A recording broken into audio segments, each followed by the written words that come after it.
Tout le monde critique tout le monde, mais tout le monde fait les mêmes choses et voire même les mêmes conneries. Et tout le monde trouve de bonnes raisons pour justifier que son comportement est plus logique que celui du voisin. Comment peut-on se considérer et se regarder avec autant de défiance les uns les autres? Du yoga PQ, tu connais? C'est pas facile. Là, franchement, je fais du renforcement musculaire de PQ. C'est un nouveau concept. Si ça vous plaît, vous pouvez le faire.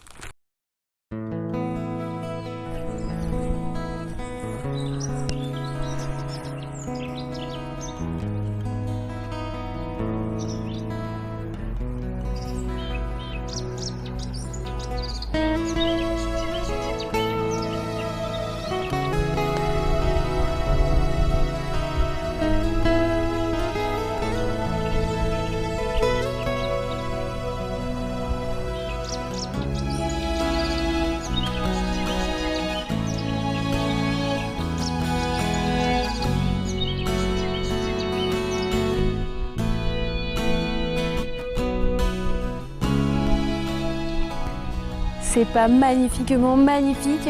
Ça, c'est pour tous les gens qui ne peuvent pas profiter de cette beauté de la nature. Voilà, comme on est sympa ici, on partage ça. Ça fait toujours du bien de voir des petites fleurs éclore au soleil. Du coup, j'ai décidé que je tournerai ma vidéo ici, parce que c'est quand même trop joli.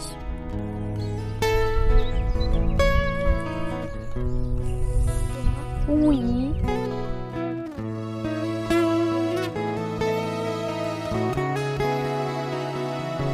Ça va, Poulette?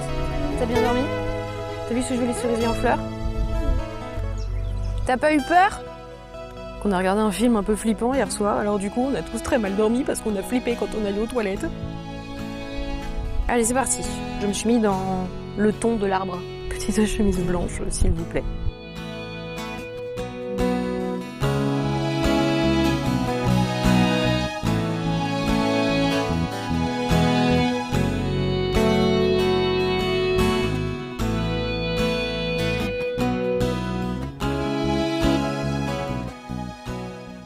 Dans notre dernière vidéo, Vincent t'expliquait que nous étions passés par une petite phase de panique. Et aujourd'hui, je voulais donner suite à cela car cette expérience m'a permis de comprendre quelque chose de fondamental que je vais te partager aujourd'hui. Quand tu te retrouves face à une situation que tu n'acceptes pas, il peut arriver que tu perdes complètement les pédales. Et puis, une fois que tu retrouves ta clarté d'esprit, il peut arriver que tu t'en veuilles, que tu culpabilises et que tu aies même carrément honte de ton comportement. C'est exactement ce qui nous est arrivé. Oups. Et c'est dur de te rendre compte que tu as fait n'importe quoi. Nous allons parler aujourd'hui du processus de l'acceptation. Ce processus peut toucher à une situation ou à un comportement. Dans tous les cas, ça touche à quelque chose que tu refuses, que tu subis et qui te pourrit la vie. En fait, c'est un processus d'adaptation et je dirais même de survie qui va instaurer un changement en toi qui te permettra d'acquérir les armes nécessaires pour affronter la situation et aller de l'avant. Sous réserve de ne pas rester bloqué à l'étape numéro 3 ou à toute autre étape, bien évidemment. Si tu te reconnais dans une des phases que je vais te lister, c'est peut-être que tu es en plein processus d'adaptation. Tu peux rester bloqué à un endroit du parcours. Du coup, comprendre ces différentes phases peuvent te permettre d'avancer et de faire un pas de plus vers l'acceptation et te libérer d'un poids énorme que tu portes sur tes épaules, inutilement. Pour comprendre exactement de quoi je parle, je vais te donner des exemples divers et variés, certains en rapport avec les actualités et d'autres un petit peu moins. Comme d'habitude, reste bien jusqu'à la fin parce que sinon tu risques de louper l'essentiel du discours, ce qui serait bien dommage. Il fait beau, on a le temps, hein, on n'est pas pressé, j'ai envie de dire. De toute façon, t'as pas le droit de sortir de chez toi, donc profitons-en. Installe-toi bien confortablement, sers-toi une petite boisson fraîche si tu as envie. Peut-être même que c'est l'heure de l'apéro chez toi, alors tchin! Et c'est parti. Tout processus d'adaptation commence par une Première phase, le déni. Alerte rouge, situation dangereuse en approche, alertez le capitaine. Quand une situation dangereuse se présente à toi, la première chose que tu fais, c'est de fermer les yeux. Pourquoi ? Parce que l'idée que quelque chose vienne foutre le bordel dans ton petit train-train quotidien est juste inconcevable. Hein ? Ça là ? Mais ça, c'est rien du tout. Attends, on est quand même sur le meilleur bateau au monde. Qu'est-ce que tu veux qu'il nous arrive ? Non, t'inquiète, ici on est en totale sécurité. L'humain, et encore plus le français, a tendance à se croire intouchable et invincible. Certains vont refuser catégoriquement la situation, d'autres vont le minimiser, et d'autres vont agir. De quel groupe fais-tu partie ? Si tu fais partie du dernier groupe, j'ai envie de dire que tu as tout compris à la vie, sous réserve que tes actions soient raisonnées et réfléchies, avec intelligence et ne pas faire des trucs complètement débiles. Voilà. Me concernant, j'avoue, je fais partie du groupe numéro 2. J'ai minimisé. J'avoue. Le déni, c'est pratique parce que ça te permet de continuer ta petite vie tranquillou et milou, comme si de rien n'était, et sans t'inquiéter. Bon, c'est pas que, mais je suis en train de comparer les recettes des cookies pour trouver la meilleure recette de cookies au monde, donc si vous pouviez éviter de me déranger pour des problèmes aussi futiles, ce serait bien sympa. Merci. Ce refus de voir les choses qui te menacent, c'est un mécanisme de protection qui vise à maintenir ton équilibre. Mais ce mécanisme de protection t'empêche de réagir pour trouver une solution au problème qui arrive. C'est con, parce que ce n'est pas en fermant les yeux que le problème va se régler tout seul. Tu ne fais que retarder l'échéance, qui arrivera forcément à un moment ou à un autre. C'est la phase numéro 2. Il y a un problème. Tu te rends compte que la situation est bien réelle et tu te la prends même en pleine face. Tu prends conscience de la situation, des répercussions possibles sur ta vie et sur tes petites routines, et tu sens que ton équilibre est grandement menacé. Le truc, c'est que tu te rends compte que tu savais que ça allait arriver, mais que tu n'as rien fait. Ah non, je le savais, pourquoi je me suis pas écoutée ? Putain, je suis trop conne, parce que je suis une fille. Du coup, tu vas aller suivre les actualités. Du coup, tu vas aller suivre les actualités comme si c'était la dernière série Netflix à succès pour savoir exactement ce à quoi tu dois t'attendre. Mais comme tu le sais, les actualités ne te donnent qu'un point de vue. C'est pas bon. Et en plus, elles sont pas très très réjouissantes. Je pense que tu connais notre point de vue sur les actualités de la télé. Et je ne vais pas revenir là-dessus. Toutes tes certitudes sont mises à plat sur la table et elles commencent à voler en éclats une par une. Et tu commences à avoir peur. Là, tu entres dans la phase numéro 3, la fameuse phase dont je t'ai parlé au début. Cette situation, il faut bien l'avouer, réveille de vieilles peurs qui sont enfouies en toi. La peur de perdre des choses, la peur de souffrir, la peur de mourir. Dans ta tête, tu imagines tout ce qui pourrait potentiellement arriver. Tout d'un coup, tu te transformes en un grand scénariste américain. Tu pourrais refaire le film sur la fin du monde et gagner les Oscars des 3 prochaines années tellement tu vas loin dans ta tête. Des émeutes dans les prisons ? Oh mon Dieu, de dangereux criminels vont s'échapper. Ensuite, ils vont venir chez moi parce qu'ils savent que j'ai des pattes et du PQ. Du coup, ils vont débarquer, ils vont me violer et ils vont me tuer. Je vais faire des cookies, plein de cookies. Comme on leur a servi de la purée pendant 10 ans, ça les détendra un peu et du coup, ils deviendront gentils et ils me laisseront tranquille. En attendant, je vais en faire plein et je vais tous les manger. Parce que comme il y a des gens qui sont quand même insensibles au bonheur du cookie, le temps qu'ils arrivent, je me serai transformée en grosse obèse. Comme ça va les dissuader, ils auront plus envie de me violer et ils vont aller chez la voisine. Si tu ne réagis pas maintenant pour garder le contrôle, la peur va s'emparer de toi et te faire n'importe quoi. Bien entendu, tu peux compter sur l'aide de la télé, des médias et des gens qui t'aideront à nourrir ta peur et à la faire grandir. Tu paniques et tu perds complètement le contrôle de la situation.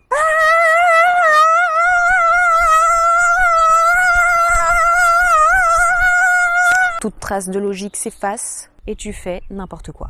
C'est comme ça que tu te retrouves à faire des fournées de cookies du matin au soir et que tu te mets à les manger tous les uns à la suite des autres. Mission cookie activée. Ensuite, nous passons à l'étape numéro 4. Il arrive un moment où tu te sens tellement impuissant et désemparé que tu sais plus quoi faire. Tu rumines la situation, tu la ressasses, tu essaies de comprendre pourquoi on en est arrivé là, mais tu ne trouves aucune raison. Tu te sens victime d'événements qui sortent complètement de ton contrôle. Et qu'est-ce que fait une victime? Elle cherche un coupable. Toi! Lui, elle me regarde, elle se dit putain, qu'est-ce qu'il fait? Elle se fout de ma gueule. Rigole pas trop parce que tu feras moins la maline quand je te ferai à manger des choux de Bruxelles après. Cette histoire de pénurie de masques à l'hôpital en est une preuve flagrante. Quand on nous a annoncé qu'il n'y aurait pas assez de masques pour tout le monde, nous avons commencé à en vouloir à notre supérieur, parce qu'ils n'avaient pas anticipé les événements. Puis on en a voulu à ses supérieurs, parce qu'ils n'avaient pas géré les stocks correctement. Puis à leurs supérieurs de ne pas avoir pris ce problème au sérieux. Puis à leurs supérieurs qui ne donnent pas l'ordre de rétablir les choses. Et tu remontes l'échelle comme ça, encore et indéfiniment. Ouais, et si chacun faisait son taf correctement, on n'en serait pas là, ok? Tu veux que je te dise, moi, qui c'est les vrais coupables, hein? Tu veux que je te le dise? C'est les Chinois. Ouais, parce que s'ils mangeaient pas n'importe quoi, on n'en serait pas là aujourd'hui. Ça t'avance à quoi? À part créer de l'énervement. Ça va simplement instaurer de la rivalité et de la jalousie entre les gens. Le masque, c'est de l'or en ce moment. Tu vois les gens qui se battent pour du PQ? Voilà. Quoi? Il n'y aura pas de masque pour tout le monde? Et elle en a. Genre, elle a le droit d'être protégée et pas moi. Alors qu'elle est vieille et qu'elle passe le balai. C'est inadmissible! Et en fait, au lieu de se soutenir, on se retrouve tous à se faire la guerre les uns les autres. Puisque c'est ça, je vais garder la boîte entière pour moi toute seule. Tout le monde critique tout le monde, mais tout le monde fait les mêmes choses et voire même les mêmes conneries. Et tout le monde trouve de bonnes raisons pour justifier que son comportement est plus logique que celui du voisin. Moi, j'en ai plus besoin qu'elle, ok? En plus, je tousse, regarde.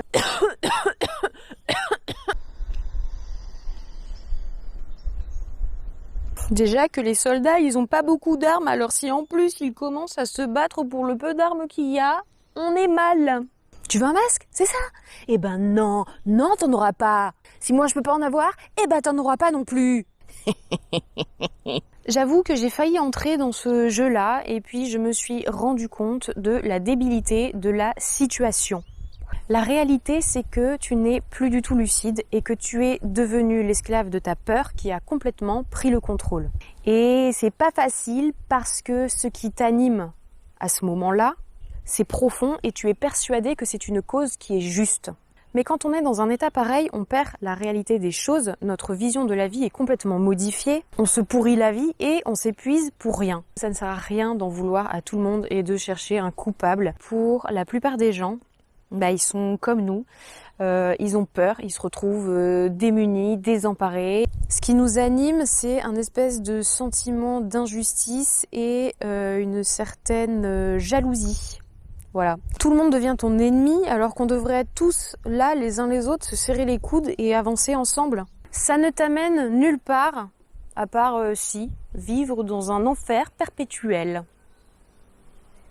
C'est pas très kiffant comme plan de vie. Comment peut-on se considérer et se regarder avec autant de défiance les uns les autres? Voilà, donc je ne vais pas m'éterniser sur le sujet puisque ce sera le sujet de la prochaine vidéo, mais je pense que c'est une notion qu'il est important d'avoir en mémoire en ce moment. Donc voilà, ça c'est glissé, c'est fait. Si tu ne veux pas la louper, abonne-toi et clique sur la petite cloche, comme ça tu auras la notification et tu seras au courant dès sa sortie. Refuser d'accepter une situation, ça va créer de la résistance et donc de la souffrance. Si tu te rends compte que tu souffres énormément d'un comportement que tu as eu ou d'une situation, que tu te sens animé par des choses qui sont aussi négatives, c'est qu'il est temps de t'octroyer une pause pour analyser les choses dans le calme et avec du recul. On en vient à la phase numéro 5. Prendre du recul, c'est arriver à se couper un petit peu du monde, à se mettre en retrait, oublier tes scénarios catastrophes et regarder la situation dans son ensemble avec objectivité et se poser les bonnes questions. Se libérer de tout ça, ce n'est possible qu'en faisant un travail qui va te permettre de te recentrer sur toi-même et te reconnecter à la réalité des choses. Pas la réalité créée par ton mental qui te transforme en victime, parce que lui, il ne voit les choses qu'avec sa petite vision personnelle du monde. Et grâce à ça, tu te rends compte que les choses ne sont pas si simples. Il y a tellement de paramètres qui entrent en compte dans une équation que la solution n'est pas aussi facile que ce qu'on pourrait penser. Tu te rends compte aussi que tous les reproches que tu fais aux autres, quelque part, tu te les fais un petit peu aussi à toi-même. Parce que oui, tu es comme tout le monde. Non, parce que franchement, entre nous, avoue, toi aussi, t'as acheté 5 paquets de PQ juste au cas où. Tu ne pensais pas que c'était possible, mais en fait, nous avons tous eu la même idée. C'est quand même marrant. Je ne dis pas que j'ai acheté 5000 rouleaux de PQ, je dis juste que j'en ai acheté quelques-uns au cas où. Et j'ai bien fait, parce que vu comment ils se sont rués, j'aurais pas voulu me battre pour du PQ. Une fois que tu comprends tout cela, tu peux faire un pas vers l'acceptation. Accepter, c'est reconnaître que tu ne peux pas tout contrôler. C'est donner le droit aux choses d'exister, même si tu n'es pas d'accord. Et cette acceptation, elle ne peut se faire que si tu décides de lâcher prise avec les choses auxquelles tu es attaché. Quand tu t'attaches à quelque chose, tu as peur de perdre cette chose. Du coup, tu vas lutter contre les événements pour éviter de perdre cette chose. Tu vas résister et tu vas souffrir parce que tu te retrouves à subir complètement cette situation. Il faut que tu acceptes que la vie est une succession d'épreuves qui vont t'amener à grandir et à t'améliorer. En acceptant cela, en décidant de lâcher prise et de te laisser porter librement, tu te libères de la peur qui te paralyse et qui te fait rester sur place. Tu reprends possession de toi, tu redeviens plus serein et tu es prêt à aller de l'avant. Tout ce qu'il te reste à faire après ça, c'est vivre ici et maintenant et de savourer chaque petite chose simple que la vie t'offre. Dans l'histoire, la seule chose que tu peux maîtriser, c'est ton attitude et ta façon de gérer les événements. Alors, fais en sorte d'être bien avec toi-même, puisque toute ta vie va découler de ton comportement et de ta façon de gérer les choses. Si tu subis, tu vas subir ta vie. Si tu acceptes avec sérénité, tu seras bien dans ta vie. Si, comme nous, tu te retrouves à partir en live total, ne te culpabilise pas. Tu dois l'accepter aussi, ça fait partie du cheminement. On est humain, on est là pour apprendre, pour grandir, pour nous améliorer. Alors, on fait des erreurs, c'est tout à fait normal.